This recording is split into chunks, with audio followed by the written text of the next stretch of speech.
नमस्कार मंडळी, मी माधुरी. मी थोड्याशा क्षेत्रात सेंद्रिय पद्धतीने माळव्याची लागवड केली होती. तुम्ही बघू शकता, मी इथे गवारी लावलेली होती. त्याला छान प्रकारे गवारी आलेली आहे.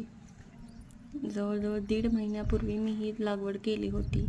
अतिशय छान पद्धतीने रोपांची वाढ झालेली आहे. तुम्ही बघू शकता, इथे 1 किलो गवारी निघालेली आहे. खूप छान पद्धतीने गवारी लागलेली आहे. कोणत्याही रासायनिक खतांचा वापर न करता मी ही गवारी लावलेली आहे. सेंद्रिय पद्धतीने या माळव्याची लागवड केलेली आहे मी. इथे बघू शकता तुम्ही, पावटा, घेवडा, कारली, वांगी, टोमॅटो, भोपळा आणि काकडी देखील छान पद्धतीने वाढलेली आहे.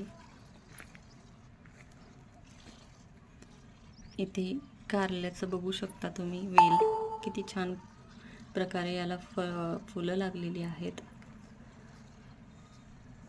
हा आहे भोपळा.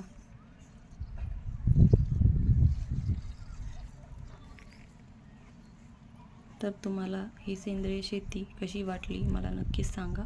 थँक्यू.